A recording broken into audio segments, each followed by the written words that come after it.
సంక్రాంతికి వచ్చిన రెండో సినిమా 'మనశంకర వరప్రసాద్'. ఈ సంక్రాంతి ప్రసాద్దేనా? సో, రివ్యూలో విశేషాలు మాట్లాడుకుందాం. దానికంటే ముందు వీడియోస్ నచ్చుతుంటే లైక్ చేయండి. అలానే కొత్తగా ఎవరైనా చూస్తుంటే please do subscribe. Yes.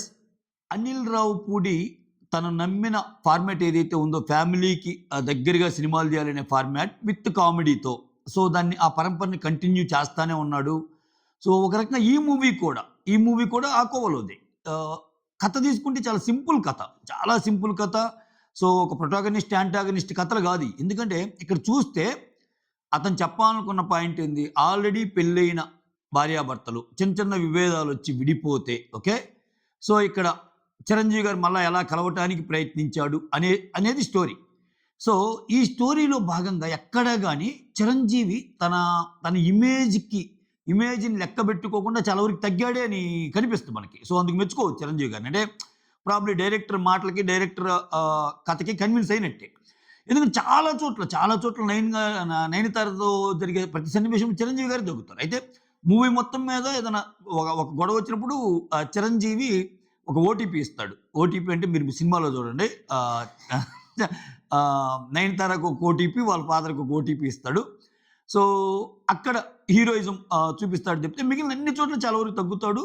So, ఒక ఒక ఒక లేడీ బాస్ ఆ బాసీ లుక్స్‌తో మాత్రం నయనతార అద్దరగొట్టింది. ఓకే. కథాంశం ఇదే. ఇద్దరు విడిపోయిన భార్యాభర్తలులో ఇగోస్‌కు పోకుండా పిల్లల కోసమైనా సరే మళ్ళా కలవాలి. ఆ కలిసే ప్రయత్నంలో 4 స్టెప్పులు చిరంజీవే ముందు అడుగులేస్తాడు నయనతార కంటే.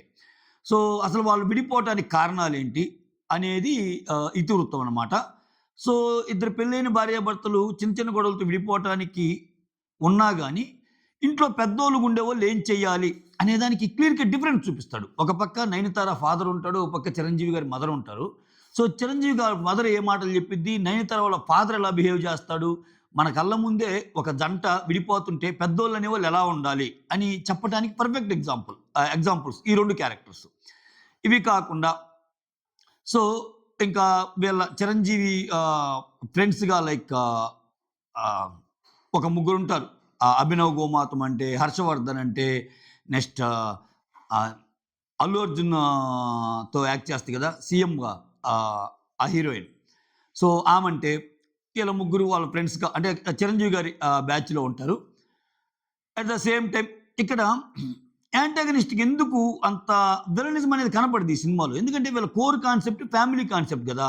సో, ఈ ఫ్యామిలీ కాన్సెప్ట్‌లో ఇక్కడ చూడండి. ఇప్పుడు ఈ ఫ్యామిలీ కాన్సెప్ట్‌లో ఈ విడిపోయినప్పుడు ఒక అంశం అనేది రావాలి.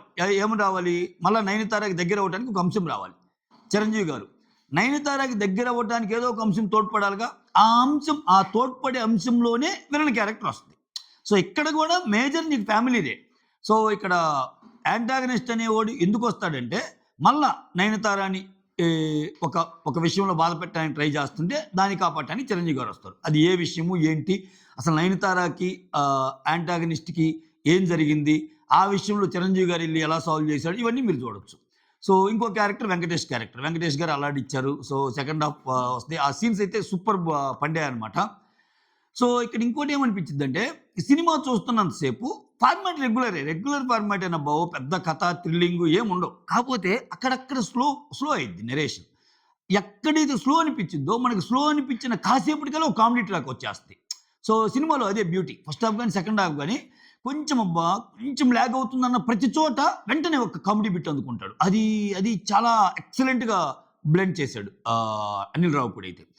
ప్లస్ తనకి కలిసొచ్చిన బుల్లిరాజుని కూడా పెట్టాడు. సో, సేమ్ ఆ ట్రాక్ కాకుండా వేరే ట్రాక్ దీంట్లో పెట్టటం.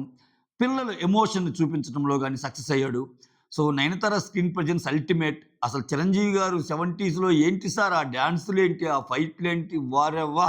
వింటేజ్ మెగాస్టార్‌ని చూస్తానంటే అనిల్ రావిపూడి అనే పర్సన్ చిరంజీవి గారి పాత సినిమాలు ఎన్ని సార్లు చూసుంటాడో అర్థమైద్ది ఈ సినిమా చూస్తే నీకు. అంటే ఎలా అంటే ఆహ్, ఆహ్, కథలో సంబంధం ఉండదు. కథలో సంబంధం లేకపోయినా అప్పుడప్పుడు చిరంజీవి ఇంట్రొడ్యూస్ చేసే అంటే చిరంజీవి గారు మనకి చూపించాలనుకున్న ప్రతిసారి ఒక గ్యాంగ్ లీడర్, ఒక ఘరానా మొగుడు లేకపోతే ఇంకొకటి ఆ పాత సినిమా లుక్‌లంతా తెస్తాడనమాట. సో, అది అల్టిమేట్. సో, నయనతార ఫాదర్‌గా చేసిన సచిన్ యాక్టర్ కూడా చాలా బాగా చేస్తారు. అతను చాలా సినిమాల్లో ఉన్నతనే మనకు తెలుసు. సో, ఇది ఓవరాల్‌గా సినిమా విషయానికొస్తే. సంక్రాంతికి ఇంకా ఈ సినిమా మనశంకర వరప్రసాదనే అంటే ఖచ్చితంగా కామెడీ వర్కౌట్ అయ్యిద్ది. ప్రేక్షకులందరూ కూర్చొని చూడొచ్చు. ఫ్యామిలీ మొత్తం కూర్చొని చూడొచ్చు. ఎటువంటి హడావులు లేకుండా.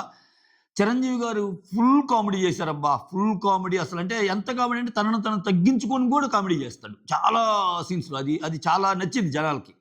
సో, ఎక్కడే గాని ఒక ఒక ఒక మెగాస్టార్ అంటే మెగాస్టార్ అంటే ఇట్లా ఉండాలి. అతనికి ఒక పాయింట్ కూడా తగ్గకూడదు అన్నట్టు ఉండదు. అవసరమైన ప్రతిసారి ఆయనకి ఆయనే తగ్గుతూ, ఆయనకి ఆయనే సెటైర్‌లేసుకుంటా ఉండే క్యారెక్టరు. మోర్ ఓవర్ సంక్రాంతికి వస్తున్న మొత్తం ఒక 4 సినిమాలు తీసుకుంటే ఇప్పుడేంది ఆల్రెడీ 'రాజా సాబ్' నెగెటివ్ టాక్ వచ్చి డౌన్ అయిపోయింది కాబట్టి, సో బరిలో ఉన్న పెద్ద సినిమా ఇదే. ఇప్పుడు ఆల్రెడీ ఒక పెద్ద సినిమా బాగుంటే కలెక్షన్స్ అనేవి డివైడ్ అవుతాయి. ఇప్పుడు ఇది ఒక ప్లస్ పాయింట్ ఇది 'శంకర వరప్రసాద్‌కి'. సో ఆబ్వియస్‌గా సినిమా ఎలా ఉన్నా అంటే అందుకే నేను చెప్పింది. భయంకరమైన స్క్రీన్ ప్లే, భయంకరమైన కథాంశం, భయంకరమైన థ్రిల్లింగ్ విషయాలు ఏముండవు. స్లోగా నడిచేదే. ఎప్పుడు రెగ్యులర్ ఫార్మాటే. యాజ్ యూజువల్ అనిల్ రావిపూడి ఫార్మాటే. దాన్నే కొంచెం డిఫరెంట్‌గా, కొంచెం జనాలందరూ నవ్వుకునే విధంగా అట్లా తీశాడు. సో, ఇంకా దీనికి పోటీగా వచ్చే ఇంక 2 సినిమాలు ఏమున్నాయి? 'నారి నారి నడుము మురారి' 'శర్వాజ్' ఉంది. ఆ తర్వాత ఇంకొకటి 'నవీన్ పోలిశెట్టి' సినిమా ఉంది. ఓకే. 'అనగనగా ఒక రాజు.' సో, వీటిల్లో ఒకవేళ హిట్ టాక్ వచ్చి సూపర్ డూపర్ హిట్ అయినా సో, పోటీ పెద్ద సినిమాతోనే ఉంటది. పెద్ద సినిమాతోనే ఉంటది. ఎందుకంటే వాటికి ఇచ్చే స్క్రీన్‌లు వేరు. సో, ఇక్కడ మళ్ళా చాలా అంశాలు ముడిపడి ఉంటాయి. డిస్ట్రిబ్యూటర్లు, బయ్యర్లు, థియేటర్ ఓనర్సు, ఎగ్జిబిటర్సు వీళ్ళందరూ ఏందంటే సో, ఈ 4 సినిమాల్లో చూసుకుంటే మేజర్ స్క్రీన్స్ అనేవి 'రాజా సాబ్‌కి', 'మనశంకర వరప్రసాద్‌కి' డివైడ్ అవుతాయి. 'రాజా సాబ్‌కి' నెగెటివ్ టాక్ వచ్చి డౌన్ అవ్వటం వల్ల 'మనశంకర వరప్రసాద్‌కి' థియేటర్ కౌంట్ పెరిగిద్ది ఇంకా. So, at the same time ఈ మిగిలిన వచ్చే 2 సినిమాలు ఈ పెద్ద సినిమాలతో పోటీ పడే సినిమాలు కాదు కాబట్టి ఆబ్వియస్‌గా వాటితో పోటీ తక్కువ. సో, ఎటు తిరిగి బాక్సాఫీస్ కలెక్షన్స్, బాక్సాఫీస్ లెక్కలు వాటి పరంగా చూసుకుంటే ఈ సంక్రాంతి 'మనశంకర వరప్రసాద్' లాగానే అనిపిస్తుంది. మెగాస్టార్ మళ్ళా సో కొట్టేసినట్టే. బ్లాక్ బస్టర్ కొట్టేసినట్టే. ఎస్పెషల్లీ అనిల్ రావిపూడి ఇంతవరకు ఫ్లాప్ లేని ఒక డైరెక్టర్. ఆయన కెరీర్ నుంచి. సో, అంటే అంత ఎంటర్‌టైన్‌మెంట్ సినిమాలతో ఫ్లాప్ లేకుండా అంటే జస్ట్ 7 మంత్స్‌లో ఫినిష్ చేశారు ఈ మూవీని. ఒక 'వాల్తేరు వీరయ్య' లాంటి ఒక మంచి బ్లాక్ బస్టర్ హిట్ తర్వాత 'బోలా శంకర్' అనేది కొంచెం తేడా పడింది చిరంజీవి సార్‌కి. ఆ తర్వాత ఈ సినిమానే 7 మంత్స్‌లో ఫినిష్ చేసి మన ముందుకు తెచ్చి ఒక మళ్ళా నవ్వులు పూయించి సూపర్బ్‌గా తీయటం అనేది ఎక్సలెంట్. సో, ఈ ఫ్యామిలీస్‌కి ఖుష్. ఇంకా ఈ సినిమా కూడా పెద్దగా నాకు ఖర్చు కూడా ఏమి ఉండదు నాకు తెలిసి. కాకపోతే అయిందంతా ఆహ్, ఇంకా మెయిన్ టెక్నీషియన్స్ రెమ్యూనరేషన్స్ ఇవి తప్పితే భయంకరమైన ఎందుకంటే ఇదేం యాక్షన్ సీక్వెన్సెస్ ఉన్న మూవీ కాదు కదా! ఎక్కడికో ఒక చోటకి పోయి భయంకరమైన లొకేషన్‌లు తీసుకొని వందల వేల మందిని పెట్టి వాళ్ళకి ఇట్లా ఏం లేదు కదా! ఒక ఫ్యామిలీ ఓరియెంటెడ్ మూవీ కాబట్టి ఖచ్చితంగా అలానే ఉంటది. ఇంకంతే సినిమా పరంగా అయితే మాత్రం వెళ్లి హాయిగా నవ్వుకోవచ్చు. మధ్య మధ్యలో కొంచెం స్క్రీన్ ప్లే అలా స్లోగా వెళ్తున్నట్టు అనిపిస్తది. అనిపించిన ప్రతిసారి ఒక కామెడీ బిట్ జనరేట్ అయ్యిద్ది. అది హైలైట్. సో, 'వెంకీ' కూడా తన మార్క్‌తో సూపర్. ఇంకా 'వెంకటేష్' కామెడీ, చిరంజీవి గారి కామెడీ కుదిరితే మీకు తెలుసుగా ఎలా ఉంటదో ఏంటో.